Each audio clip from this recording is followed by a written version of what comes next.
Is popping, guys? Welcome to week 8 of the MPFL spreads. We are at the halfway point of our season. Been a great season thus far. We've got two really solid teams that look like they've punched their ticket to the playoffs. The 7-0 Heartbreakers, the 6-1 Bristol Warriors, who both teams should firmly win this week and should be on their way to getting two playoff spots. There is a clusterfuck of teams right now at 4-3. We've got Bergen, myself, Rhode Island, couple of 3-4 teams in Will the Thrill for the Bermuda players, Puerto Rican Armada at 3-4, East Coast players and South Street players. So there's a lot of teams vying for these last two playoff spots. There obviously are some pretenders out there. The two players, SSP and ECP, more like, cock takers right now, not really players. They're really not going to make the playoffs. We all know that. But they want to play spoiler. So, we do give them credit when it comes to that. But right now, it's tighter than a crab's ass, friends. We are really tight here when it comes down to the final 7 games of the season. There are a couple of pivotal divisional matchups coming up after this week. So we're going to jump right in to the games this week and then talk a little bit more afterwards about what's to come. So moving on, first game of the week, of course, is going to be West Indian Chocolate Thunder traveling to South Street. Right now, we have ourselves installed as a 9.5 point favorite. Kyle's 4-3 against the spread. We are 3-4. We like this matchup. We were going to be installed as favorites regardless of what happened on Thursday night, but we're really happy with what happened on Thursday night. To be quite honest, Matt Bryan did not throw for any touchdowns. He ran for one. Ridley, unfortunately, we don't like to see injuries, but he got hurt and he only had 2 points. He looked like he was going to go off that game, so not really mad at the fact that he left before the half. Mike Davis didn't do shit. Our defense did some work. But right now, based on the matchups, Goff has an okay matchup in Miami. Dude, like 200 yards, 2 touchdowns, no interceptions, don't fumble, get us 18, 19, and we'll be fine. Devontae Adams against Minnesota. Minnesota's lost down to their 4th and 5th starting cornerbacks. So God knows what's going to happen there. Thielen's first game, he always does work against Green Bay. Allen Robinson cleared the protocol. He's in.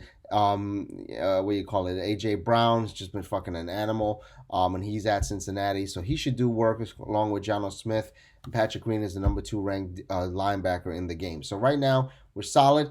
On Kyle's side, don't know what Jamal White, I believe he was Urkel, is going to do at Buffalo. AJ Green is, he's all right. He's been getting a lot of burn recently. Beasley, Claypool might see a little bit of Marlon Humphrey, so we can't really be excited about that. We are scared about Gronk, and the defense is solid.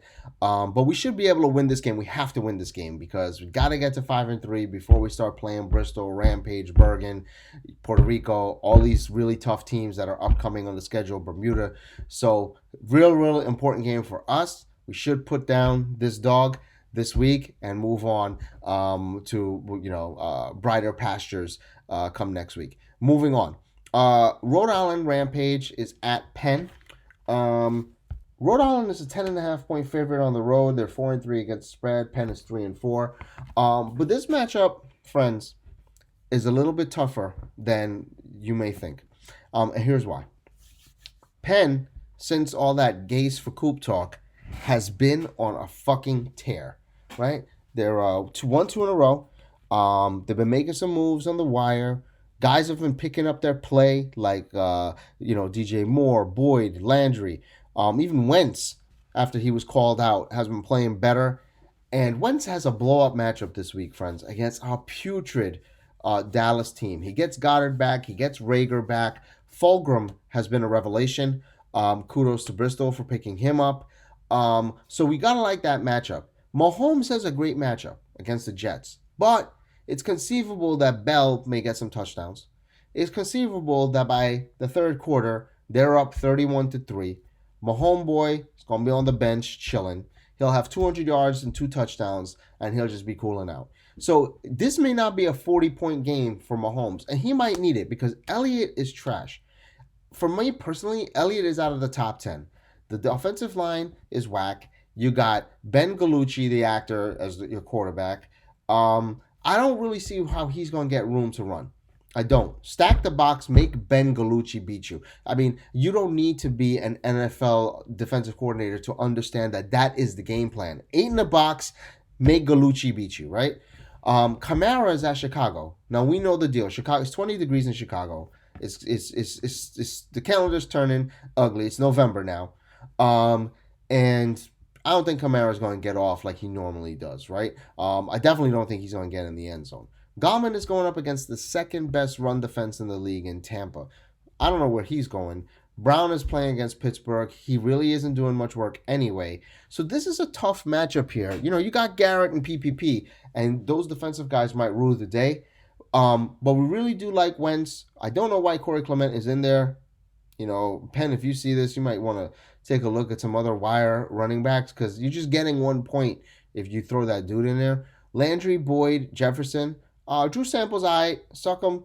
And the defense is okay. But this is a tough game, man. I think Rampage could be in for a battle, and we need an upset. We need a fucking upset. Penn, I love you, man. Give me an upset. All right, moving on.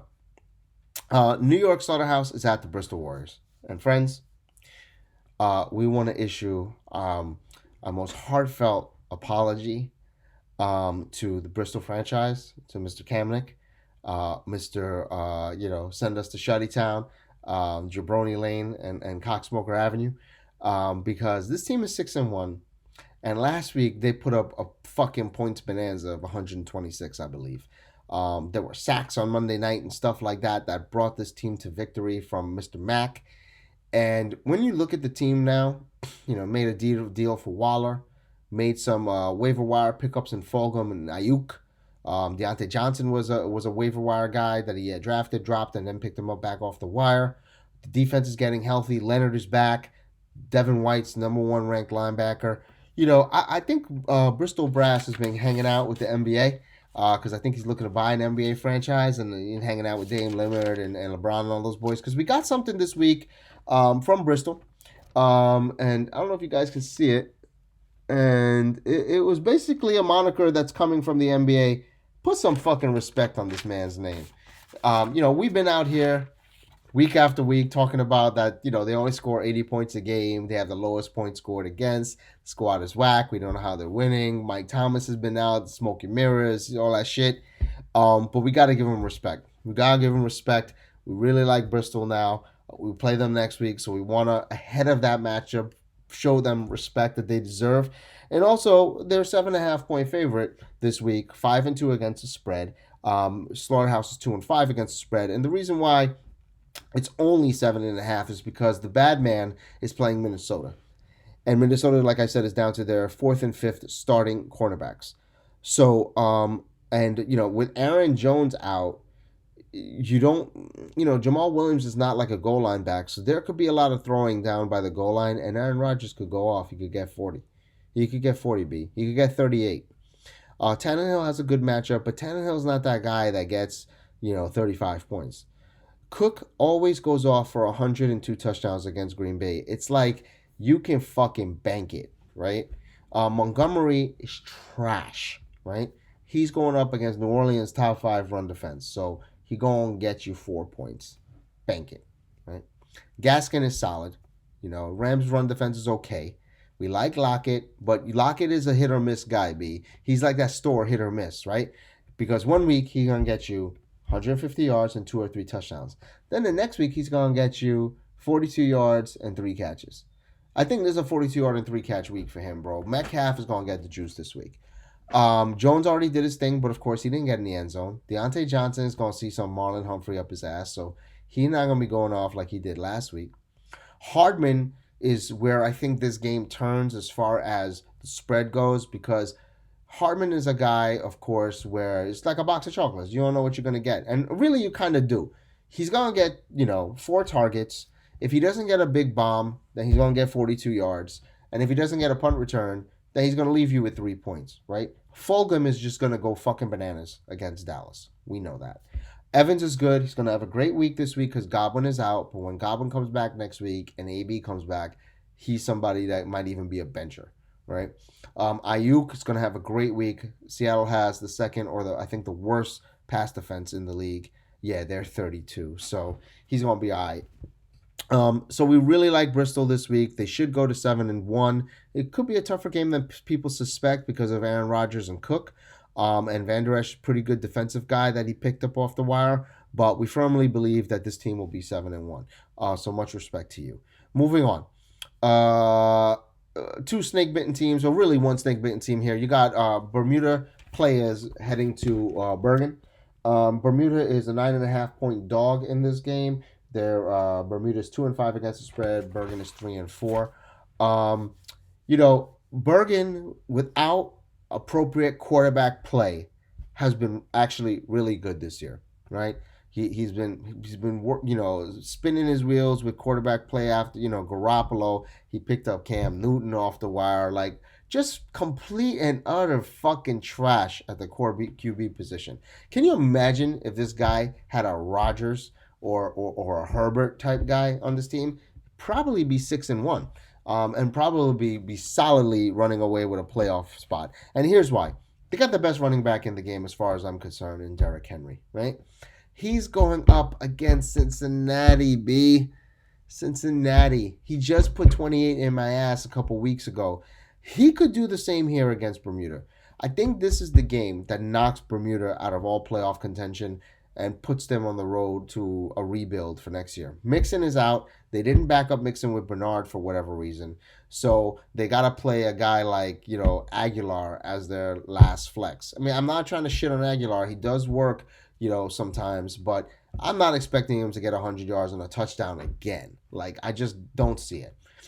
Diggs is going up against a New England team that's reeling, and Gilmore is out. Their best cornerback's out. Jamal Williams is shit right now. Henderson has a great matchup. Cooper should, they'll be behind, so they'll be throwing. So Ben Galucci might get him the ball. Kelsey's one of the best top tight end this week. Defense is solid when it comes to Bergen. They're already out to a 14-point lead in this game after Thursday night. Russell Wilson is solid. We know that, and one of the best. Jones, Tyreek Hill, Aguilar, Higgins, Scotty Miller's relevant for one more week before AB and Godwin get back. And the defense is pretty solid, very solid for Bermuda. But I think Bermuda is going to be a seller after this week. If they go to 3-5, I could see guys like Ronald Jones getting the boot. I could see guys like KJ Wright, Levante David being traded. Maybe guys, Mostert's a pussy, so I don't know if you're going to get any value for him. McLaurin, Crowder could be on the block. So this looked like a blockchain team after this week. Just putting guys on the block, getting ready for 2021. Moving on, Hart. Of course, the only undefeated team left in the league. Pretty, this game could be a matchup where you could see potentially an upset because there are some very solid matchups on the other side of the ball. But we just feel like Hart is just too strong, man. There's too much depth up in here. So let's talk about this. Hart is 10.5 home favorites against Armada. Hart 6-1 against the spread, and Armada is 3-4. And the reason we like Hart here is because Tom Brady has a blow-up matchup at the Giants. That's going to be fucking ugly. Hunt has a blow-up matchup against Vegas. Vegas has the 30th ranked run defense in the league. Okay. And Cleveland has the best running team in the league, so go figure. Gurley already fell into the end zone for a touchdown. He looked like trash on Thursday night, but again, he has a nose for the end zone. I think it's 14 games in a row where this fucking guy has found the end zone. Connor has a bad matchup, but he plays well against Baltimore, and he's involved in the passing game, and somebody's got to score touchdowns, so he might get in. Clyde is going straight up against Bell. We like Clyde. We don't think he'll get in the end zone, but he'll get 8 as far as, a final flex. Keenan Allen is solid. Kittle's top 2 tight end. The defense has been fucking rambunctious. So you got to like Hart here. The reason why we like what Puerto Rico has going on this week is that Jared Allen has a very good matchup against the Gilmore-less New England team that looks like they're folded. Jacobs has a solid matchup. We don't really like Jacobs, what we've seen from him recently since the first game of the season. Melvin Gordon is there. Don't know what Lindsey's status is. Bart Scott, Boston Scott, want to put some respect on his name. Dallas, great matchup. He is the number 1 back there now. Holiday, he always gets his. I know it's Indy, but he always gets his. And Aaron Donald, it's one of those games against Miami, a rookie quarterback. You could see Aaron Donald get 20, you know, get 20, B. And if he does that, then all fucking bets are off in this one. So this is going to be a interesting game, but we do expect Hart to comfortably get to 8-0. And then finally, the final game of the week, the shit bowl of the week, is Puerto Rican Rottweilers at ECP. And ECP is 6.5-point home favorite, 4-3 against the spread. Rottweilers are 2-5 against the spread, of course, because the team's been taking a lot of cock. But there's a very interesting how do we want to say it? There's a very interesting dynamic to this game. And that is that Herbert is going up against Jackson, two players that were traded for each other just about 2 weeks ago. We like Herbert in this matchup. We do like him at Denver. It's 60 degrees in Denver. There's no snow. Should be a good weather. Jackson's playing Pittsburgh. Pittsburgh has a great run defense. They're going to key on Jackson. They have some really, quick linebackers. And, I just don't see Jackson going off. He hasn't been running as much. He hasn't been playing as well this year. Definitely not an MVP candidate. Another undertone to this game is that Swift is back to put it in Puerto Rico's ass. Once he got out of that derelict franchise in Puerto Rico, he's been getting 15 touches a game. They finally given him the ball with ECP. He's getting in the end zone. He's getting 100 yards. He's doing work. I know it's Indy, but still, we like that matchup. Jonathan Taylor, I don't know what's going on with PR brass. They don't like to give the ball to their running backs. Taylor's another guy. He's not getting the ball enough to show his merit. But, he has a great matchup with Detroit. Fournette, he's in there like he's somebody. Hastings is in there like he's somebody. Even Coleman is back. J.K. Dobbins is a great little pickup now for the second half of the season. Ingram is hurt. He's older. He's not going to be re-signed. We know that Dobbins is going to be the man there come next year. And I think this is the start in the second half of the season of where we see Dobbins starting to be featured and Gus Edwards to be that complement. I don't like the matchup against Pittsburgh, but I do like what Puerto Rico has done with the team. They traded away a bunch of people. They've amassed a ton of picks. They have Jackson, Taylor, and Dobbins as the keepers. And they have a ton of early round selections next year. So I could conceivably see this team being a Hart 2021. Have the depth, have the picks, and be a real good-looking team next year. So we're excited for them. Higgins and Cup is in, like they somebody. Davis, Metcalf is the goods. We like Metcalf. We like Mark Andrews. But we do think ECP will get to 4-4. Puerto Rico will get to 1-7, and well on their way to the first pick in next year's draft. Which, hey, is a great thing. If I'm the Jets and I'm PR, I'm tanking. And get the first pick. You have multiple picks within the first 5 rounds. You have 3 dope-ass keepers that are under the age of 25. I mean, what more could you want for when you're looking at the future of a franchise? That's it, friends. That's where we are. Enjoy the game. It's going to be a hot ass week. We're getting into the nitty gritty, separating contenders from pretenders. There's some spoiler games out there. Really good games on the NFL map and in the NPFL this week. Enjoy, fellas. We'll see you next week. Peace.